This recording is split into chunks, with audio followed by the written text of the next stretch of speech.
오늘 우리가 읽은 이 고린도서 1장 18절로 25절 말씀을 바탕으로 또 우리에게 주시는 교훈에 함께 귀를 기울이고자 합니다. 우리가 지난번에 이 말씀을 읽으면서 고린도 교회가 당면하고 있는 가장 중요한 그런 문제 중에 하나, 그리고 가장 첫 번째 제시가 되고 있었던 문제가 당시의 성도들 간의 다툼과 분쟁의 문제가 있었다라는 것을 우리가 살펴보았습니다. 그러한 고린도 교회 성도를 향해서 사도는 이렇게 권면을 했습니다. 1장 10절에 형제들아 내가 우리 주 예수 그리스도의 이름으로 너희를 권한다 이렇게 말하면서 모두가 같은 말을 하고 너희 가운데 분쟁이 없이 같은 마음 같은 뜻으로 온전히 합하도록 하라 이런 권면을 고린도 교회 성도들에게 주어서 이 다툼과 분쟁의 문제가 교회 가운데 계속되게 된다면 교회로서의 힘을 발휘하기가 어렵다는 것을 보여주고 있고, 이러한 문제는 시간이 흘러가면 저절로 지나갈 문제가 아니라 조속히 해결해야 될 그런 중요한 문제임을 사도가 알려준 것입니다. 우리의 몸에 이렇게 상처가 날 때 그 상처는 시간이 지남에 따라서 우리 몸이 가지고 있는 자생적인 그런 능력에 의해서 시간이 지나면 저절로 딱정이 생기고 또 딱정이 떨어지게 되면서 상처가 아물 수 있는 부분들이 있지만 반드시 항생제를 투여를 해야 된다든지 아니면 더 깊게 중요한 어떤 수술을 해야 되지 하지 않으면 이게 저절로 해결되는 게 아니라 이게 더 큰 문제가 돼서 마침내 생명의 위협이 다가올 때가 있는 것입니다. 이럴 때는 시간 지나면 저절로 낫겠지 이렇게 했다가는 이제 큰 봉변을 당하게 되는 일이 있는 것입니다. 교회 가운데 일어나는 크고 작은 많은 일들 중에서도 어떤 문제는 시간이 흘러가면서 이렇게 저절로 해결될 수 있는 문제가 있지만, 그러나 교회 가운데에서 일어나는 이런 다툼과 분쟁의 문제는 그저 자연스럽게 해결될 문제가 아니라 이 문제는 깊은 질고를 가져다 주기 때문에 교회가 교회로서의 힘을 잃어버리게 하는 그런 중요한 문제가 됨을 알려줍니다. 주의 몸된 교회가 하나이고 생명체와 같이 주님이 우리의 머리가 되시고 우리가 그 몸의 지체가 된다 그럴 때 뗄래야 뗄 수 없는 관계가 우리 교회를 이루고 있는 성도들의 모습임을 말하고 있기 때문에 서로가 서로에게 나누어져서 다투고 또 분쟁하게 된다면 이것은 굉장히 큰 문제라는 것을 일깨워 주는 것입니다. 손이 발을 때리고 발이 손을 걷어찬다고 한번 생각해 보세요.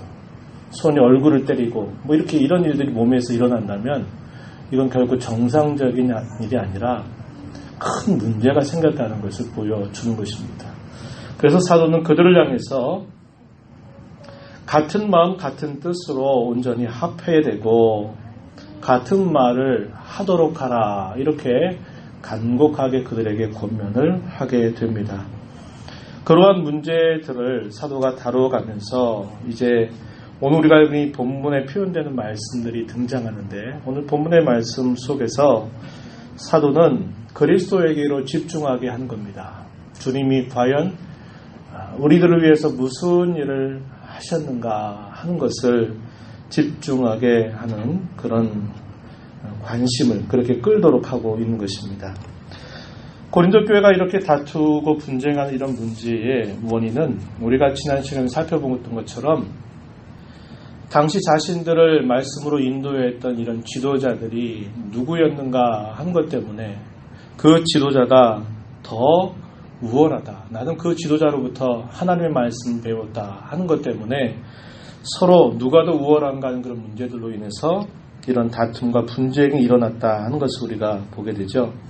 바울 사도가 이 고린도 교회에서 약 1년 반이라고 하는 긴 시간 동안 복음을 전했고요. 그 이후에 아볼로, 성경에 아주 익숙했던 교사였던 아볼로가 이 고린도 교회를 또 섬겼기도 했고, 또 베드로 사도의 영향력도 이 고린도 교회에 큰 영향력을 끼쳤던 것입니다. 사도들을 존경하고 말씀을 가르치는 자들을 존중히 여기는 태도는 아주 바람직하고 좋은 자세인데요. 그러나 이제 존경하는 자세를 넘어서서 과연 누가 더 우월할까 하는 문제를 따지게 되면서 이 문제가 불거지게 된 것입니다. 누가 더 뛰어나고 누가 더 훌륭하고 누가 더 잘 가르치고 누가 더 잘한다. 이런 식의 어떤 마음들이 되다 보니까 이런 다툼과 분쟁의 문제가 일어나게 된 것입니다. 그들의 태도는 말씀의 지도자들을 존중하는 정도를 뛰어넘어서 마치 그 지도자들을 우상처럼 떠받드는 태도로 나아갔던 것입니다. 그것이 이런 다툼과 분쟁의 원인이 되었고, 그러나 그것은 표면적인 이유가 될 것입니다. 좀 더 깊은 내면적인 이유는 무엇일까? 그것은 이런 겁니다. 봐라, 나는 이처럼 훌륭한 말씀의 지도자를 통해서 나는 배웠고 나는 그를 따르고 있다. 나는 그와 같이 너희보다 나는 더 뛰어나고 우월하다라고 하는 이런 생각이 그들로 하여금 자기를 자랑하게 만들고 심지어는 교만한 태도를 갖게 만들었던 것입니다. 그러다 보니까 서로 내가 더 하면서 이런 다툼과 분쟁이 일어나게 됐다는 겁니다. 한마디로 말하면 겉으로는 말씀의 지도자들을 앞세우고 있지만 그러나 좀 더 깊은 근본적인 원인은 자기를 자랑하고 자기를 교만하게 하는데 그 원인이 있다라고 하는 겁니다. 여러분, 교회 내에서 일어나는 이와 비슷한 일들을 한번 잘 생각해 보세요. 똑같을 겁니다. 별 차이가 없을 거예요. 이러한 문제가 일어나는 것은 겉으로는 누구 때문에 누가 더 이렇게 나오지만 그의 마음속에 갖고 있는 자기를 자랑하고 싶어하는 마음, 또 자기가 다른 사람보다 우월하다고 하는 그런 마음들을 갖고 있다는 것을 알게 됩니다. 이게 근본적인 원인이에요. 그런데 잘 아신 바와 같이 이런 교만이나 자기 자랑은 어떤 한 시대에 국한해서 하나님이 문제거리다 여기는 게 아니라 성경의 곳곳마다 우리가 읽으면서 나라가 패망하고 나라가 흥망성쇠를 거듭하는 이유들도 교만 때문에 결국 그 나라가 쇠하고 망하는 일들이 있게 되고, 한 가정도 마찬가지요, 한 공동체도 마찬가지요, 한 지파도 마찬가지며 개인도 역시 마찬가지라는 겁니다. 그런 교만의 문제들이 끊임없는 그런 하나님의 징계 혹은 면책 아래에 있게 만드는 원인이 되었다고 하는 겁니다. 당시에 고린도 교회도 비슷한 문제를 가장 크게 떠안고 있었다라는 것을 지적해 주고 있는 것입니다. 우월함을 자랑하려는 그들의 태도는 서로를 다투게 만들었죠. 그리고 분쟁이 일어날 정도로 심각해졌습니다. 사도가 볼 때 이런 모습은 결국 어떻게 보이는가? 여러분들은 아직 어린아이들입니다. 이렇게밖에 보이지 않는다는 거예요. 그래서 이렇게 다투고 분쟁하는 그 모습을 보니까 겉으로는 하나님의 은혜가 풍성하고 또 언어와 구변이 뛰어나고 재림에 관계된 그런 신앙을 잘 가지고 있긴 하지만 그들의 신앙적인 수준은 어린아이라고 하는 것을 분명하게 보여주고 있다. 이렇게 말하고 있는 겁니다. 이 말을 정리해보면 어떤 말일까요? 자랑하고 교만한 태도를 갖는 것은 내 신앙이 나는 아직 어린아이입니다 라는 것을 증명하는 것이라는 겁니다. 잘 기억하십시오. 자기 자랑 많이 하는 사람, 또 자기가 다른 사람보다 낫다라고 여기는 그런 사람은, 그의 신앙은 나는 아직 어린아이 신앙입니다 라는 것을 보여주는 것과 다르지 않다는 거예요. 반대는 뭘까요? 자기 자랑이 아니라 이 고린도후서 뒤로 가면 누구를 자랑하라고 말하냐면 오직 우리의 자랑은 그리스도다 이렇게 말합니다. 그리스도를 높이고 그리스도를 자랑하는 사람은 그 사람의 신앙이 어떠함을 증명해 주는 걸까요? 장성한 사람임을 보여주는 겁니다. 자기의 신앙이 성숙해 있다는 것을 보여주는 겁니다. 그것을 꼭 기억하십시오. 우리 마음속에 끊임없이 이런 마음이 일어납니다. 한번 내가 겸손했다고 해서 그 겸손이 끝까지 유지되는 건 아니고, 한번 내가 하나님 앞에 내가 그리스도를 높였다 그래서 그게 끝까지 가는 거 아닙니다. 그땐 그래도 또 상황이 또 바뀌면 우리 마음속에는 끊임없이 나를 알아주어야 된다, 나를 기억해 줘야 된다, 나를 무시해서는 안 된다 하는 것들을 끊임없이 요구하는 그 마음이 항상 우리에게 있는 겁니다. 언제까지요? 죽을 때까지. 그렇기 때문에 끊임없이 이런 문제가 우리에게 찾아올 때 아이고 나는 신앙이 이거밖에 안 되는구나. 어린아이구나. 주님이 내게 베풀어 주시는 은혜가 얼마나 크고 많은데 나는 그동안 그 많은 은혜를 받고서 이렇게 어린아이에 머물러 있구나 하는 걸 생각하고 빨리 돌이켜야 될 것이다 하는 겁니다. 그런 자세를 갖지 않으면 역시 우리 또한 똑같은 그런 실수와 잘못에 빠지게 된다는 것을 우리는 알 수 있게 되는 거예요. 이러한 문제를 바울 사도가 어떻게 접근하면서 해결할 것인가? 아까 우리가 읽었던 1장 10절에서는 마음을 같이 하고 뜻을 같이 하고 말을 같이 해라 이렇게 말하지만 이건 표면적인 그런 이야기입니다. 근데 이게 몰라서 안 되는 게 아니라 알면서도 안 되는 거예요. 그죠? 다투지 말아야 된다는 거 알죠? 분쟁해서 안 된다는 거 알죠? 근데 안 되는 걸 어떻게 해요? 바울 사도는 이러한 문제를 말하면서 성도가 진정으로 자랑해야 될 것은 오직 하나님의 지혜가 되시고 하나님의 능력이 되시는 그리스도만을 자랑해야만 된다. 이렇게 그 문제를 접근하고 있습니다. 그리스도를 자랑한 것이야말로 자신의 신앙이 성숙하다는 것을 보여주는 것입니다.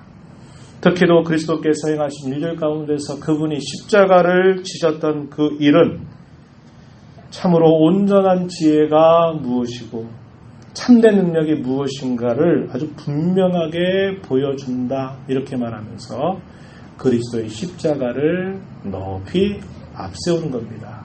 그리스도의 십자가에 집중하라고 촉구하고 있습니다. 17절 뒷부분에 가서 한번 보십시오. 바울 사도가 사역을 할 때 내 이름으로 세례를 베풀지 않았다 하는 이야기를 하면서 나는 세례를 베푸는 것보다 나는 복음을 전하는 일에 힘써왔다 이렇게 말하면서 이렇게 말합니다. 말의 지혜로 하지 아니함은 그리스도의 십자가가 헛되지 않게 하려 합니다. 말의 지혜를 의지하지 않는다. 이게 뒤에 우리가 읽은 이 본문 속에 이게 뭘 말하는지를 설명하는데요. 오직 그리스도의 십자가가 분명하게 드러나기를 나는 힘쓴다, 사모한다 이렇게 표현을 하고 있습니다. 바울 사도는 그리스도의 십자가가 헛되지 않게 하려고 참으로 애썼다는 것을 17절에서 표현을 합니다. 온전한 지혜와 참 능력은 어떤 사람에게는 구원을 가져다 주고 또 어떤 사람에게는 심판을 가져다 준다고 말합니다. 어떤 사람에게 구원을 가져다 준다. 이것이야말로 가장 큰 굿뉴스다. 복스러운 소식이다. 더 작게 복음이다. 이렇게 말하는 겁니다.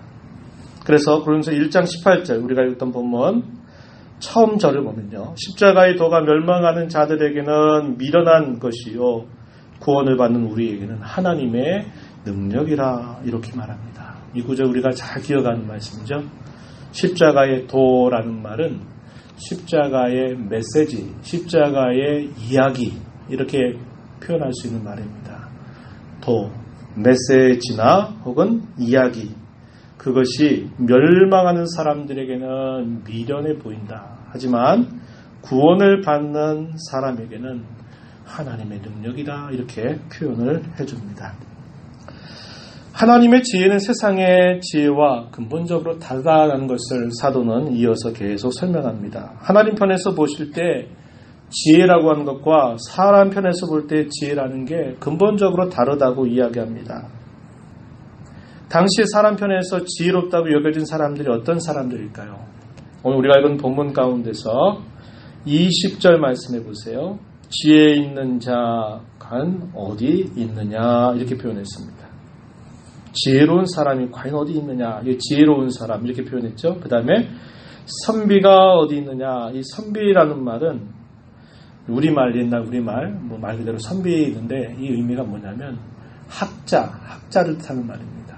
학자, 배운 사람, 무엇인가를 논할 수 있는 사람 이런 학자가 과연 어디 있느냐 이렇게 말합니다. 그리고 또 말하기를 이 세대의 변론가가 어디 있느냐. 이 변론가는 이 당시에 이 고린도 지방 그리고 이 고린도 지방에 접경하고 있었던 이 아덴이라고 하는 곳 있죠. 이 아덴이라고 하는 말이 사도행전 17장에 보게 되면 바울 사도가 복음을 전하는 중에 아덴이라고 하는 곳에 먼저 가서 복음을 전한 다음에 고린도 지방으로 바로 도착합니다. 이 아덴 지역은 우리에게 아테네로 알려져 있는 곳입니다. 고대의 아테네 어떤 곳입니까? 지혜를 사랑하는 사람들이 다 모여든 곳입니다. 광장에서 자기가 알고 있는 것을 말하면 저 사람이 도대체 무슨 말을 하는가 들으려고 많은 사람들이 모여듭니다. 그래서 자기가 알고 있는 그런 지식들을 이야기하면서 웅변하고 사람들을 설득하고 청중들은 그러한 사람들의 말을 기울이는 것을 좋아하였던 도시입니다. 그러니까 여기서 말하는 이 변론가, 다른 말로는 웅변가라고 말할 수도 있고요. 또 이것은 당시에 지혜를 사랑하는 사람, 오늘날로 말하면 철학자 이렇게 표현할 수도 있는 그런 표현입니다. 그런 자들이 과연 어디 있느냐라고 이렇게 반문하는 거예요. 어디 있는가를 물어보는 게 아니라 지혜 있다고 말하는 사람이 과연 어디 있느냐, 학자라고 정말 말할 수 있는 사람이 과연 어디 있겠는가, 또 세상에 웅변가 혹은 변론가, 철학자라고 말할 수 있는 사람이 과연 어디 있겠느냐. 하나님께서 보실 때는 없다 이 말입니다. 없다. 그 사실을 이렇게 반론으로 물으면서 이야기해주고 있는 것입니다. 지혜가 있다는 것은 또 다르게 말하면 뭐가 있다는 말이냐면 힘이 있다는 말이에요. 힘. 저 사람의 말에는 설득하는 것도 힘이죠. 저 사람 말을 들어보니까 진짜 그러네. 더 들어봐야 되겠네. 저 사람이 무슨 말 하지? 뭘 하라고 하는 거지? 이런 말을 귀를 기울이는 것은 그가 하는 그 말이 영향력을 행사한다는 거예요. 에이, 저 사람 말 들어보니까 별로 효과도 없네. 에이, 궤변이네. 에이, 됐어. 더 필요 없어. 그만둬. 그런 사람이 있고, 어떤 사람은 말을 들어보면서, 굉장히 설득력이 있네. 들어보니까 뭔가 있네. 뭐라고 말하지? 이런 태도를 보이는 거죠. 사람의 말에는 힘이 있어요. 힘. 지혜를 가졌다라는 말은 그 지혜가 어떤 힘이나 영향력을 행사한다는 거예요. 그걸 오늘 본문에서 뭐라고 표현했냐면 능력이란 말로 표현한 겁니다. 파워, 힘. 그렇죠? 어떤 사람의 말에는 거기에 설득력이 있고 힘이 있으니까 그 사람들의 말을 들으려고 많은 사람들이 모여들어요. 그거는 그가 하는 말에 좋은 영향을 주는 힘이 있기 때문에 그런 것이고, 어떤 사람의 말은 들어도 궤변만 늘어놓네. 결국 뭐 말하는 거야? 이거 말하려고 저렇게 떠들어댔어? 이런 태도는 그 사람의 말이 설득력이 없다는 거예요. 힘이 없다는 말이에요. 그렇죠? 그러니까 여기서 지혜와 능력이라고 하는 것을 바울 사도가 표현할 때 그 관계를 표현하는 거예요. 지혜와 그 말과 그 말이 갖고 있는 힘, 이것이 뗄 수 없다는 거예요. 그래서 여기 지혜와 능력이라고 하는 말이 우리가 읽은 본문 속에 여러 번 표현되고 있다고 하는 것입니다. 어떤 사람이 지혜롭게 말하면 그 말을 듣는 사람들에게 어떤 즐거움을 줍니다. 그렇죠? 어떤 지식에 대해서 몰랐던 것을 깨닫게 해주는 지식적인 즐거움을 주기도 하고요. 지식적인 만족감으로 정말 오늘 좋은 거 들었다. 기분 좋다. 이런 마음을 해서 사람들에게 지식적인 만족을 준단 말이에요. 이것도 어느 정도의 힘을 나타내는 것이죠. 하지만 그런 정도라는 겁니다. 가장 좋게 표현해보면 이 세상의 지혜가 가장 좋은 효과를 나타낼 때는 뭐냐? 그 사람의 말을 듣고서 그 사람의 말을 들었던 것이 자기의 일생 속에서 어떤 힘을 발휘해서 이건 이렇게 하는 게 좋겠다. 그때 그 사람의 말을 들어보니까 이런 상황 속에 이렇게 하는 게 좋구나. 이렇게 하면서 그 사람의 인생 속에서 어떤 도움을 주는 역할을 할 때 이 지혜는 가장 좋은 의미로, 가장 긍정적으로 힘이 있다고 말할 수 있는 상황이 됩니다. 하지만 과연 그렇게 하는 것이 그 사람으로 하여금 그 사람의 영혼, 그 사람의 마음 깊은 곳에 영향력을 줄까요? 라고 말할 때는 아니다 라고 하는 것입니다. 그 사람의 영혼과는 상관이 없어요. 인생을 좀 더 행복하고 즐겁고 또 좋게 영위할 수 있는 그런 효과를 줄 수 있을런지 모르지만 그 사람의 영혼에는 아무런 상관이 없다고 하는 것입니다. 이것이 세상의 지혜가 갖고 있는 근본적인 한계입니다. 한계. 그런 지혜를 많이 추구하면 추구할수록 지혜롭게 되니까 좋은 것 같은데 그 사람의 영혼의 어떤 힘을 행사할 수 있는 참된 지혜에서부터 더 멀어지게 만든다고 하는 것입니다. 왜 그럴까요? 지혜의 참된 근원이 되시고 샘이 되시는 하나님으로부터 멀어지게 하는 것이 결국 그 사람을 어리석게 만들기 때문에 그러한 것입니다. 여호와를 경외하는 것이 지혜의 근본이라, 여호와를 경외하는 것이 지식의 근본이라, 이렇게 말씀하는 것을 우리가 잘 기억하는 것처럼 이 세상의 지혜의 심지에서 더 많은 걸 추구하면 그게 참된 지혜에 도달하는 게 아니라 참된 지혜의 근원 대신 하나님으로부터 멀어지게 만들기 때문에 결국 어리석게 되고 만다는 겁니다. 오늘 우리가 읽은 본문 20절에 다시 한번 보시죠. 지혜 있는 자가 어디 있느냐, 선비가 어디 있느냐, 이 세대의 변론가가 어디 있느냐. 하나님께서 이 세상의 지혜를 미련하게 하신 것이 아니냐. 지혜 있는 자, 선비, 학자, 변론가, 웅변가 혹은 철학자, 이런 사람들, 지혜에 있어서 앞서가는 사람들이죠. 그런데 하나님이 이 세상의 지혜를 미련하게 하셨다라고 말합니다. 이 말을 하나님이 일부러 그렇게 하셨다라는 의미로 우리가 받을 말이기 이전에 무슨 뜻이냐면 모든 지혜의 근원은 하나님께로부터 나오는 것이죠. 하나님 우리 사람에게 지혜를 주셨기 때문에 생각하고 말할 수 있고 이치를 깨닫고 이야기할 수 있는 거예요. 그런데 가장 근본적인 문제가 뭐냐? 사람이 태어날 때부터 부패하고 타락했다는 겁니다. 죄인으로 태어나 있기 때문에 그 지혜로 하여금 그가 하나님께 나아가는데 그게 도움이 되지 못한다는 거예요. 이 세상의 지혜가 문제가 아니라 그 지혜를 말하는 사람이 본성적으로 부패하고 타락한 게 문제가 된다 이 말입니다. 가만히 두면 선하고 좋은 쪽으로 가는 게 아니라 항상 어느 쪽으로 기우냐면 항상 악한 쪽으로 기울어 간다. 그리고 제가 여러 번 비유를 들지만요. 비가 내리는 빗방울이 이 경사면을 떨어지게 되면 그 빗방울은 저절로 떨어지자마자 위로 이렇게 올라가는 경우가 없어요. 어디로 떨어집니까? 그 경사면이 삐뚤어진 이렇게 기울어져 있는 그 경사면을 따라서 떨어지는 물은 그대로 흘러가는 거예요. 사람의 부패한 본성은 딱 가만히 두면 하나님 앞에 찾아가고 하나님이 기뻐하신 일을 행하도록 방향이 가는 게 아니라 본성적으로 하나님으로부터 멀어지는 방향으로 간다는 겁니다. 이게 인간이 타락하고 부패했다라는 것을 보여주는 단적인 증거입니다. 이 세상의 지혜를 하나님 미련하게 하셨다 이 말은 사람이 태어날 때부터 갖고 있는 가장 치명적인 질병, 곧 하나님으로부터 멀어지려고 하는 부패한 본성이 있기 때문에 그 본성 때문에 아무리 지혜를 찾고 추구하여도 하나님께 제대로 다가설 수 없다는 겁니다.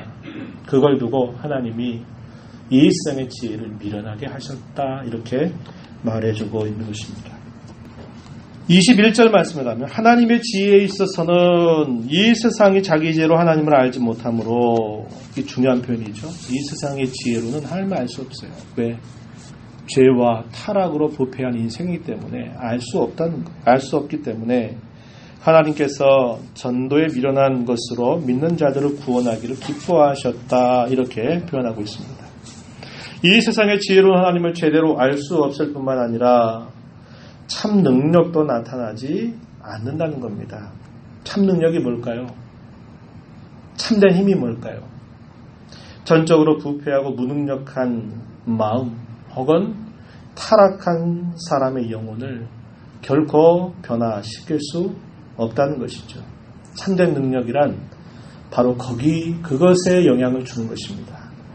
부패하고 타락한 사람의 마음, 그의 영혼을 새롭게 하는 것이야말로 참된 힘이다라는 겁니다. 그런데 그런 힘이 이 세상의 지혜로는 나타나지 않는다고 분명히 이야기하고 있는 것입니다. 그래서 반대로 이 세상의 지혜로부터 멀어져야만 오히려 참된 지혜에 도달할 수 있다고 이야기해 주는 것입니다. 본문 읽었던 말씀 고린도서 1장 19절 말씀에 보니까 이사야서 29장 14절의 말씀을 인용해서 바울 사도가 이렇게 말합니다. 기록된 바 내가 지혜 있는 자들의 지혜를 멸하고 총명한 자들의 총명을 폐하리라 이렇게 말합니다. 지혜 있는 자들의 지혜를 멸하고 총명한 자들의 총명을 폐하여야 그들로 하여금 참된 지혜를 얻게 되고 그 참된 지혜를 얻는다는 것은 참된 능력을 그들이 맛볼 수 있다는 것으로 이야기해 줍니다. 이사야서 29장 14절 말씀에 보면은 이 말씀이 표현되고 있어요. 그러므로 내가 이 백성 중에 기이한 일, 곧 기이하고 가장 기이한 일을 다시 행하리니 그들 중에서 지혜자의 지혜가 없어지고 명철자의 총명이 가려지리라. 하나님이 행하실 기이한 일들은 지혜롭다고 스스로를 자처하는 사람들의 지혜를 다 폐해버리게 하시겠다라고 이야기하고 계신 것입니다. 그래서 이 세상의 지혜는 하나님이 미련하게 하셨다라고 말하고요. 이 세상의 지혜로는 하나님을 알 수 없다고 이야기합니다. 그러한 대표적인 예를 사도는 예를 들어서 설명하는데요. 그것이 본문 22절, 23절 말씀에 표현됩니다. 우리 한번 읽어볼까요? 본문 22절, 23절. 유대인은 표적을 구하고 헬라인은 지혜를 찾으나 우리는 십자가에 못 박힌 그리스도를 전하니 유대인에게는 거리끼는 것이요 이방인에게는 미련한 것이로되. 예, 당시에 복음을 전하는 두 대상 누굽니까? 유대인들은 이스라엘 사람들입니다. 구약의 율법에 아주 익숙한 사람들이에요. 태어날 때부터 하나님의 말씀을 듣고 암송한 것으로 자라난 사람들입니다. 그들이 이스라엘 땅이 아닌 로마 전역에 흩어져 살아도 그들은 여전히 회당들을 중심으로 해서 구약의 율법을 암송하던 때부터 듣고 자라는 사람들이에요.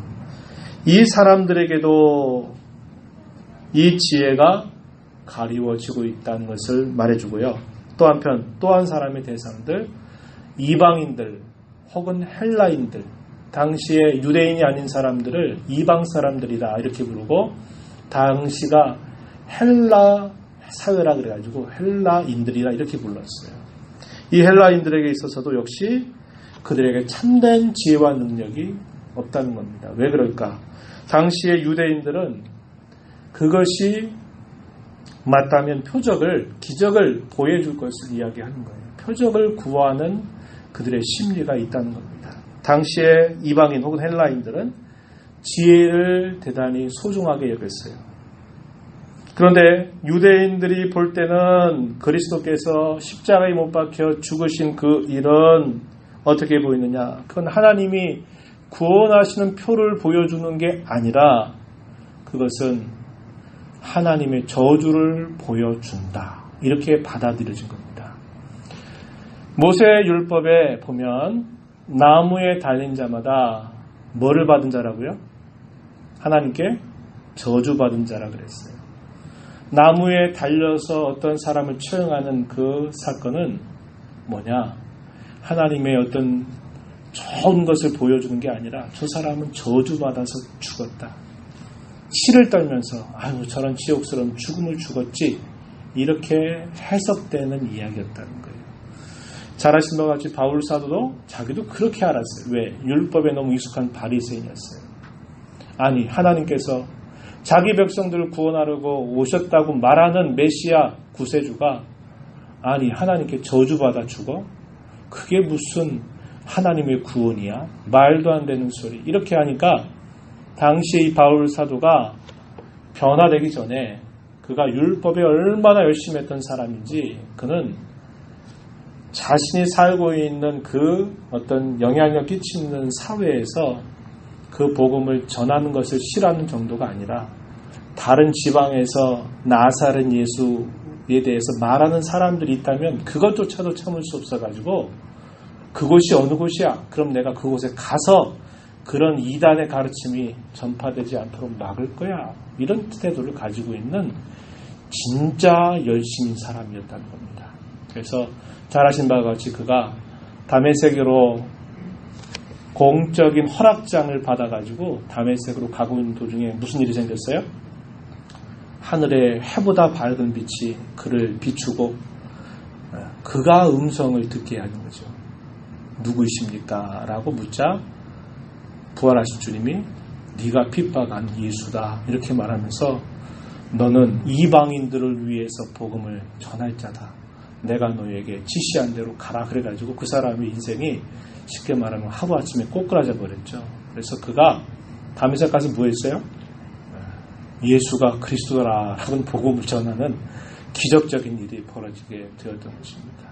유대인들이 볼 때는 그것만 보이는 거예요. 아니 하나님이 구원한 그 구원자가 나무에 달려 죽어 저주받아 죽은 그 죽음이 무슨 우리의 구원이야. 말도 안 되는 소리. 그러니까 그들에게는 그 사실을 받아들일 수가 없는. 그러니까 어떻게 보여요? 거리끼는 거예요. 무슨 그런 치욕스러운 식으로 메시아가 와서 일을 행하셔? 말도 안 돼. 이렇게 보여요. 헬라인들이 볼 때는 합리적으로 이해가 안 돼요.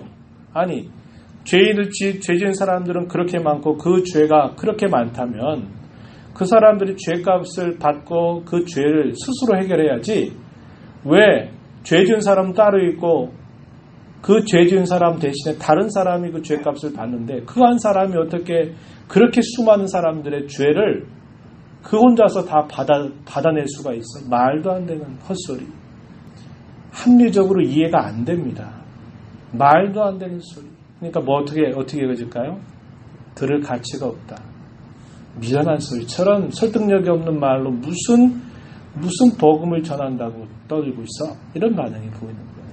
그러니까 유대인들에게는 거리끼게 보이는 것이고 당시 헬라인들이 볼 때는 아주 어리석게 보이는 그런 말도 안 되는 소리를 바울 사도가 광장에서 여러분 들어보세요 하면서 말하니까 말도 안 되는 미치광이 같은 소리 이렇게 여겨졌다는 거예요. 결국 그들이 하나님의 지혜가 그들에게는 닫혀 있다고 하는 것이고 하나님의 능력이 그들에게 미치지 못하고 있다는 것을 보여주고 있는 것입니다.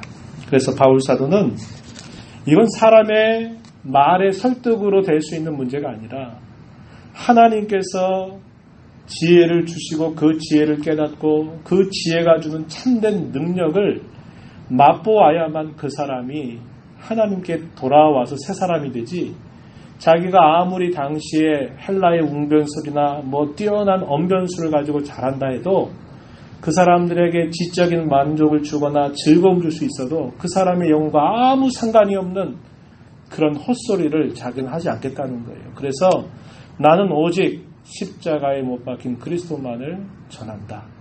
그리스도의 십자가는 곧 하나님께서 내신 지혜이고 하나님께서 내신 참된 능력이라고 바울 사도는 그렇게 말하고 있는 것입니다. 그래서 오늘 본문 속에서 그는 그렇게 말하는 거예요. 나는 사람의 언변술. 바울 사도는요. 헬라에 대한 대단히 익숙하게 알고 있었던 사람입니다.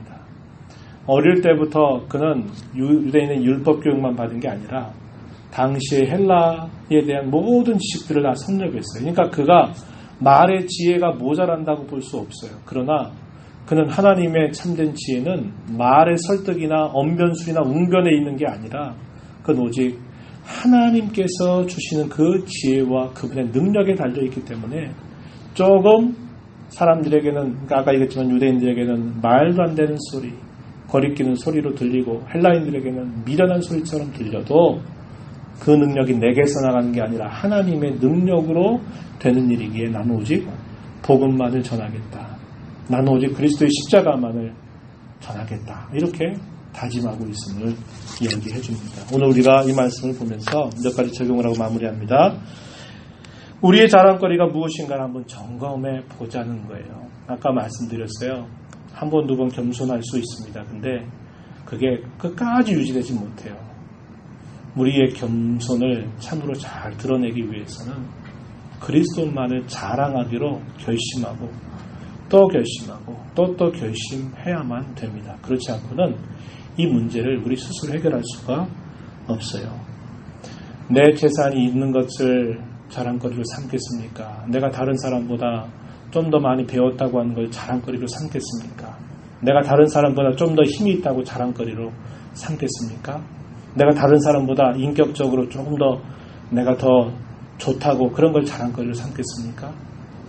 아닙니다. 저와 여러분에게 우리의 자랑거리는 우리가 가지고 있는 소유, 우리가 무엇인가를 가지고 있는 자질, 거기에 두어서는 안 돼요. 우리의 자랑거리는 오직 누구입니까? 그리스도이십니다. 그리스도이십니다. 잊지 마십시오. 아까 제가 그런 말씀 드렸죠?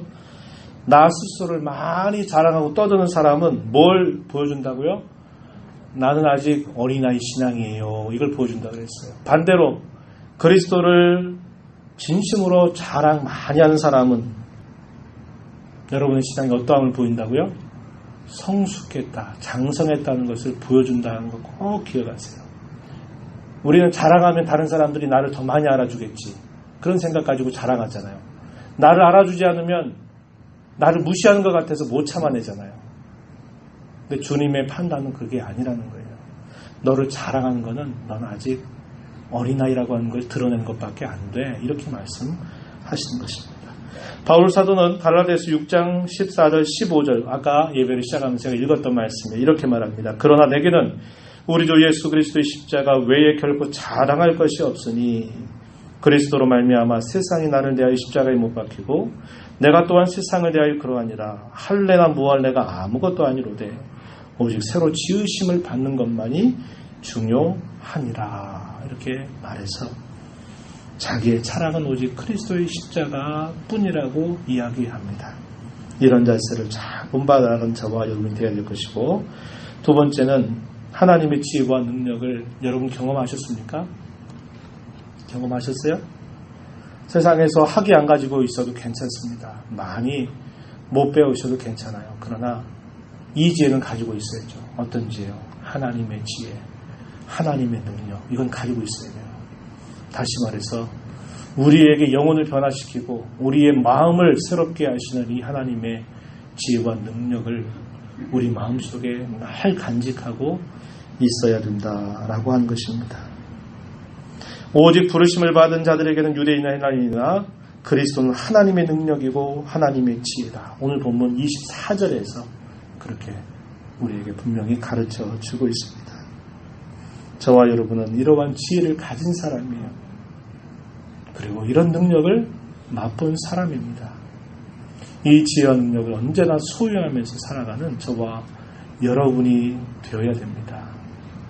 마지막으로 하나님 이런 지혜와 능력을 경험하게 하는 방법이 뭐라 그랬어요? 오직 뭐라고요? 오늘 본문에서 나와 있잖아요. 뭐라 그래요? 전도. 전도에 미련한 것으로 구원하시기를 기뻐하셨다. 이렇게 말. 전도가 뭐예요? 예수님의 십자가가 이러한 것입니다.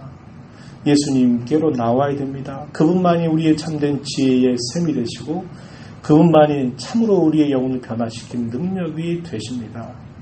그 주님을 받아들여야 됩니다. 믿어야 됩니다. 그 주님을 소개하고 초청하고 그 주님을 전하는 일을 우리가 이 땅에 사는 동안 힘써 감당해야 됩니다. 돌아오는 주일 방구드린 것처럼 또 잃어버린 영혼들, 우리의 가족들, 가까운 이웃들, 그들을 초청하려고 한다 그랬어요. 천국 초청꾼이다. 그런 말을 제가 말씀의 말미에서 말씀드렸어요. 그러기 위해서 천국 생활을 우리가 경험해야 된다 그랬죠. 그래서 여러분 남 며칠 동안 더 기도하시면서 내가 이번 기회에 꼭 인도하고 싶은 그런 영혼들, 구령의 열정과 영혼 사랑하는 마음으로 내가 이 복음을 전해야지. 나도 이 복음 듣고 내가 하나님의 지혜와 능력을 가지고 있는데 나도 이 복음 전하는 것 외에 내가 더 큰 선물을 누구에게 주겠어요? 가장 큰 선물은 이 주님을 그들에게 전해주는 것입니다. 그런 마음을 가지고 기도하시면서 남은 시간 준비하는 모두가 되기를 진심으로 바랍니다. 하나님 아버지 감사합니다. 오늘도 저희들에게 주의 귀한 말씀을 또 함께 나누고 듣고 말씀을 통해서 저희들에게 베풀어 주신 하나님의 은혜를 생각하며 감사를 드리고 저희들에게 은혜를 주시면서 기대하시는 주님의 뜻이 무엇인가를 생각하며 새롭게 다시 다짐하는 저희가 되기를 원합니다. 참된 지혜가 되시고 참된 능력 되신 우리 주 예수 그리스도만을 항상 자랑하는 일에 집중하는 저희들의 삶이 되게 하시고 그 지혜와 능력을 경험하고 소유한 자로서 전도를 통해서 이러한 지혜와 능력을 베푸시겠다고 약속하신 주의 말씀을 기억해서 우리의 가까운 이웃들 또 사랑하는 가족들 잃어버린 주님의 백성들을 향해서 다시 한번 저희들의 마음을 결심해서 복음 전하고 저들을 주께로 인도하는 저희들이 모두가 되게 하여 주시옵소서. 돌아오는 주일 저희가 함께 이 일들을 위해서 하나님 앞에 기도하는 마음으로 또 작정하려고 하오니 성령님 우리 모든 성도들의 마음을 온전히 주장하여 주시옵소서. 귀하신 예수님 이름으로 기도하옵나이다. 아멘.